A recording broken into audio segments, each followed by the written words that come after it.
Michael Oloughlin from Simply Fresh, you have some incredibly exciting news about what's happening with a link up with Sainsbury's. But for anybody who doesn't know, could you just give us a little bit of background as to what Simply Fresh is? Good morning, Kate. Thanks very much for having me on your show. It's great to be here this morning, live on CTALK. What my business is about, Simply Fresh started about 10 years ago. And they started it by two Birmingham brothers, who the industry would know quite well, Cash and Sujat. And they started this amazing brand, which is Simply Fresh, which the fascia is one of the most attractive fascias I think I've ever worked with, really. Obviously, apple green fascia was a wonderful fascia in my early career. But this fascia is absolutely fantastic. And over those 10 years or so that the boys have been building the brand, they've built a network of 85 retailers. So what really kicked this brand off, and I suppose the reason why I'm talking to you today is because they've just secured the supply chain with Sainsbury's. And it's unique. It's the only people with that supply chain. And we're delighted to bring two amazing brands together. A wonderful fascia, probably, in my opinion, one of the most attractive fascias to have over a convenience store. I know I would say that, but it really is. It sends so many positive messages to the customer. And I think, a lot of fascias don't do that. And I think it really ties up with Sainsbury's, which obviously we haven't got Sainsbury's on our fascia, but we have Sainsbury's on our shop windows. And we have Sainsbury's right throughout the store, through all the POS, the fridge dividers. So our customers know that they get the confidence of an independent retailer being Simply Fresh, but the quality of products that's inside the store is second to none. It's absolutely fantastic. I think it's the closest. When the industry first had Marks and Spencer's BP, that was a wonderful tie-up and a great opportunity. But unfortunately, that opportunity wasn't available to independent retailers.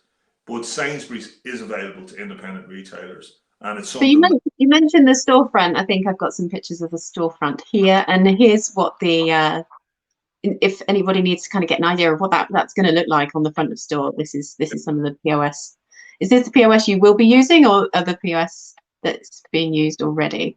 That's a really large disc, so that's about a metre square or a metre in diameter. And that is in the window of the stores. And depending how big the store is, we can have one of those if it's just a single window fascia store, or it could be 6 or 7 wrap around the building. So the customer will know immediately that the range inside. And the range is 50% of Sainsbury's sales are own brand. So right through the store, the Sainsbury's brand will be very evident to the consumer. And that trust is obviously in that brand. It's a very iconic British brand that people grew up with and trust and have great faith in. So yeah, and right through the store, all the POS, as I say, fridge dividers, SEL strips, gondola ends, the Sainsbury's brand is very evident within the store.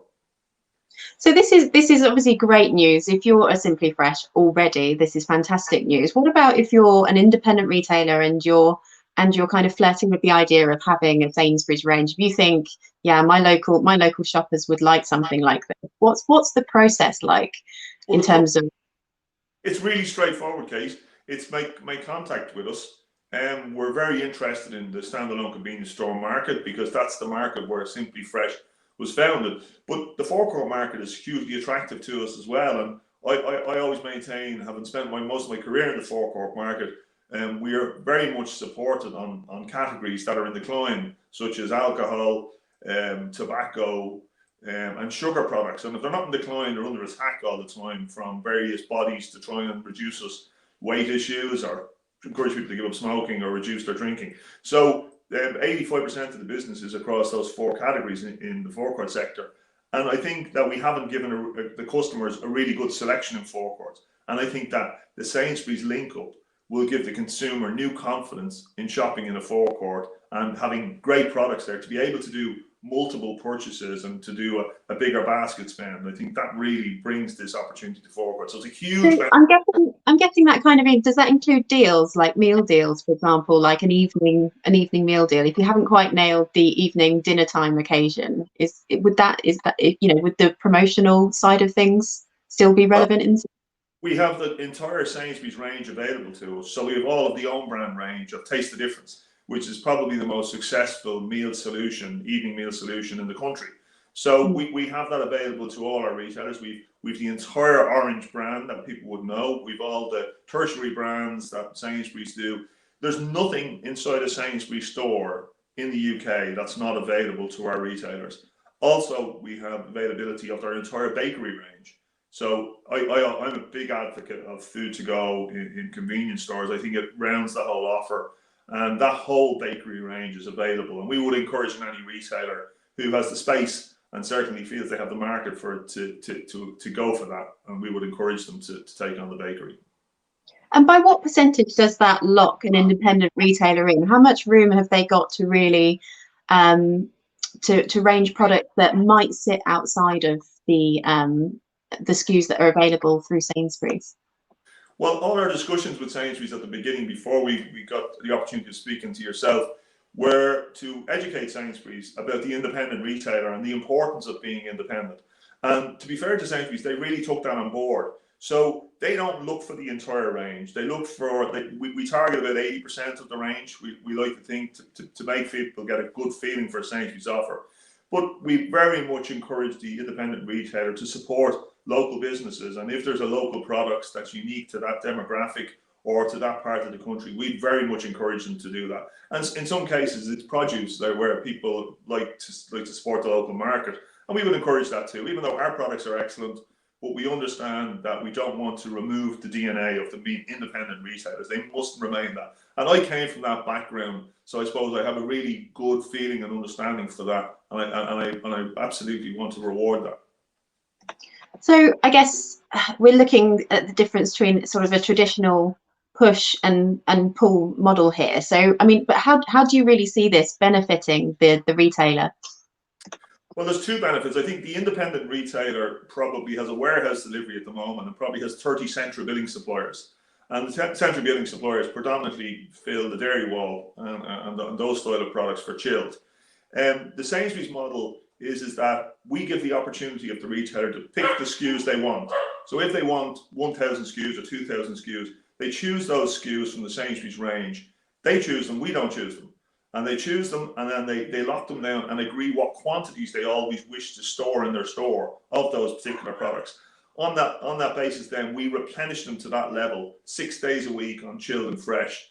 And on those same trucks, 3 days a week, we offer ambient deliveries. So effectively, instead of 30 deliveries coming to your store, you have one delivery in the same slot every day with everything you need to replenish your store, which reduces your administration and reduces the amount of visits to your store.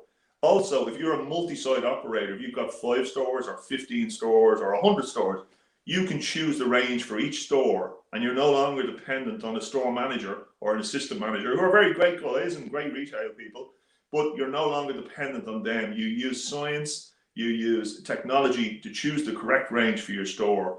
And then what you can do is you can add much more consistency to your network, where in the past you were dependent on a good manager. If the good manager left, you lost a lot of their skills. In this case, you don't. And if you replace them, you get a great new manager, but they don't have the same ability as the previous guy because they got to learn. So the business suffers during that window. So this gives a network an opportunity to have a set of people in their head office deciding the range for each store. So this is the technology that was available to the multiples for years. And now we're able to make that available to the independent retailers. So you talked about the 45,000 SKUs that are available. I'm guessing they're standard SKUs. How does seasonal work? Is there an opportunity for independents to buy into run out lines that might be introduced for seasonal? Yeah, I think we have availability to this massive Sainsbury's distribution nationwide, and they are able to give us the products we need, and effectively they treat all of our retailers as other Sainsbury's stores. So it's a level playing field. The Sainsbury's truck delivers to the store, the Sainsbury's driver comes to the store. So effectively their distribution centre only sees you as a different store number. So they treat you with the same equality. As regarding ranges, the Sainsbury's, their price increases or decreases, as the case may be, which independent retailers will receive them sometimes 2 or 3 times a week from their current provider. We do them much less than that, and we'll have price changes once a month. We don't want our colleagues and our retailers and staff members in the store changing SELs 3 times a week. We've no interest in that. So what we want to do is we want to make life easier for them. So we say to our suppliers through Sainsbury's that we're not going to tolerate that level of interference in our business on a day-to-day basis. at the moment we're in discussions with Sainsbury's about that, but it's certainly looking like monthly. It may even be bi-monthly. We're not sure yet, but certainly there's no interest. Brexit obviously throws up a lot of concern for the entire sector, and everyone's a bit unsure what's going to happen in January, depending on the deal is done or not done. But certainly we don't want to waste our time. But we feel that every possible product, if a retailer wants a product that they've seen in their local Sainsbury's, we can deliver that to them. Okay, so I mean, this is a game-changing piece of industry news. So I'm imagining an independent retailer might be thinking, yeah, I'm interested, but like, what is the cost involved in changing fascia over from what they might be in now, and the process? So I'm guessing the cost and the process. Well, the cost of a fascia depends on the size of the store. You know, a small store could be a couple of £1,000, and a big store could be multiples of that, depending on the size of the store. And we can obviously replenish a 1,000 square foot store or a 10,000 square foot store. We can with our support of Sainsbury's, we can help plan all those stores. We charge no fees. The entry point to joining this is that you buy your products. That's it. We don't charge fees. We don't charge delivery charges. There's no administration fees. There's no hidden fees. We simply, when you sign up to this, the fascia certainly is a cost, and we have certain IT requirements which we link up to obviously to Sainsbury's, because Sainsbury's, unlike some of the other offers in the market, Sainsbury's want to deal directly with that store. So they plug Sainsbury's distribution centre directly to that store. So that store has an A to B relationships with Sainsbury's, and there's no interference in the middle. Because Sainsbury's don't want it to go wrong, and they feel that their logistics has won, I believe, the best logistics for 4 or 5 out of the last 6 or 7 years. So they're proven to be really efficient in logistics. And does Sainsbury's help the retailer with the cost of changing over their systems? The changing it over the systems, no, they don't. That's a Simply Fresh relationship that we're responsible for that. We have solutions in the marketplace for that. Certain POS systems we can already connect with, so there's a pretty low cost to connecting other symbol operators, depending on how old their kit is and depending on the condition of their IT. A lot of people have bought IT 10 years ago and they really rely on it and they're comfortable with it. And some of that kit obviously needs to be refreshed. It's like, I've met so many retailers, Kate, in the last month, and the amount of people who have 10 people or 6 people sitting on tills where they haven't invested in self-scan. And self-scan probably costs a retailer anything from a cheap version of £6,000 or £7,000 to up to 15,000 maybe for the ones we see in Tesco's and the other multiples. And staff pressures is a huge thing. The one thing about our management team is we all have ran big P&L businesses, and we all have that retail experience of running retail networks. And what I notice is that to put somebody standing behind a till from one end of the year to the other, 7 in the morning till 10 at night, probably costs a retailer in excess of £40,000. Obviously, that's not the same person, but that shift needs to be covered. And a self-scan till, which all our consumers are really comfortable using nowadays, probably costs £15,000 to get one the same as the multiples. So immediately, you know, these are options that people need to look at. They need to consider how they run their stores, if they're going to compete for the next 10 years. And Kate, I ask retailers, one of the last questions I ask them is that when you look at your store today, ask yourself, is this store going to deliver you 3 to 5% growth every year for the next 10 years? And if the answer is yes, well then you're a very lucky retailer. But if the answer is no, you should be talking to me. Great. And how do they do that if they want to talk to you, if they don't happen to have you on WhatsApp? How do they get in touch? Well, I'm on Twitter and I'm on LinkedIn, and I'm easily found. And my email is michael.oloughlin. That's always a difficult one to spell, but it's on the screen, at simplyfresh.info. Great. And if you're happy to, I'll drop a link to that underneath this interview if anybody's watching. And they I'll definitely give you an email address at the end, definitely, for everyone to contact me, because we're really busy contacting people at the moment, and people are reaching out to us because we're new and people want to have a look. And obviously I've been in the ACS for 10 years. I'm a big fan of the ACS, and a lot of the guys and girls would know me from that. So we're really busy at the moment talking to people. And so we've big plans to support the independent sector with something that is game changing, as you said, And it's also leveling the playing field with the multiples. It's given us finally something that we can battle back with when we have those technology and tools. And so I've asked a lot of questions on behalf of independent retailers so far, but yeah, how can, I guess there might be a couple of brands watching this. How can brands get involved at this stage? Yeah, we've just taken on a trading manager. So obviously we want to support everything that Sainsbury's do for the independent sector, but we also realise that people want to just engage with Simply Fresh. And so that trading director or manager will be announced shortly, and they'll be the person to appoint. But we encourage, we have our 3-weekly promotional cycle, which is pretty normal in our sector. And our trading manager will be responsible for that and making sure that those promotions are relevant and current. And obviously we love new product development, so we want to make sure that's available to our customers as well. But we do obviously ride on the back of Sainsbury's as well, because Sainsbury's have massive teams of people who are available to us. And I was only speaking to them yesterday, and they're really excited about this. They really want to engage. It's a new thing for them, because Sainsbury's need to grow like any business. And they look at like 35,000 independent retailers in the UK with the best locations. And Sainsbury's, for all of their previous strategies, they can't buy every location. So they've got to form relationships with independent retailers who know their area and are best positioned to obviously exploit that area.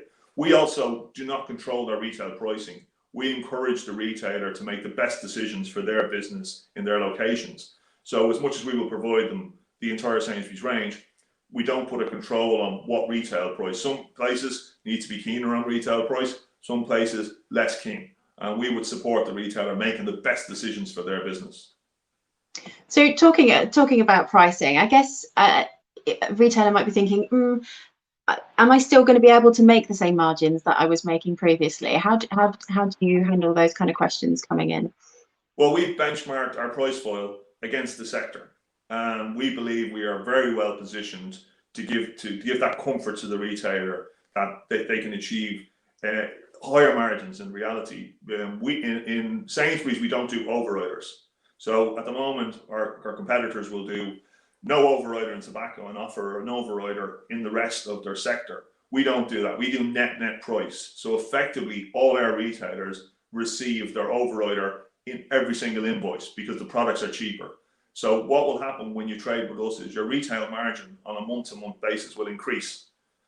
Depending on your mix of business, we'll say how much that will increase. But it will increase to compensate you on a daily basis, on a weekly and monthly basis, for the overrider you would receive quarterly. So we don't believe in making you wait for that. We give you that every day. Fantastic, great. And I'm trying to keep this under 20 minutes so that I can put this on LinkedIn. Yeah, So just before we end the interview, is there anything else that you'd like to say just before the end? No, I think we're really looking forward to it. I know the sector really well. I've been in the UK since 2008. I admit I've predominantly been in the forecourt sector, obviously with Apple Green for most of those years. But we developed in Apple Green some amazing retail concepts and retail convenience stores. So we have great knowledge in that space. Food service is something I really try and encourage retailers to do. I know there's a lot of big branded retail out there with food service, and I think that's all very fine. But when you do one of the big brands, you only cater for their customers. And I think, you know, the Irish style deli operation, which is world famous, which David Sands up in Scotland, he does a wonderful deli. And the beauty thing about his deli, he can cater for everybody. You can cater for male and female. You can get something really healthy. You can get something that maybe it's a sausage roll morning. So he has the whole spectrum. But when you pick some of the big brands, you don't always get that.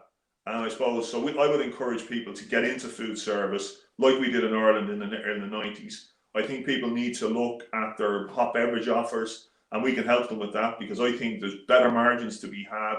And I think the industry is going to get a little bit bespoke with coffee now, because we've all gone in one direction with coffee, and they did a really great job on that. But I believe that now it's time to think about, why aren't you getting a 60 and 70% margin on your coffee? And why are you putting up with something that's a lot less than that? So I think the sector needs to develop in food service and go, because what we've done in the last 10 years in the UK, retail convenience has absolutely done an amazing job. And all my competitors, you know, have done a really great job at developing that. And competition is a really good thing, because we'll all... And now you're stepping up your game, trying to keep this under 20 minutes. So thank you so much for your time. Thank you.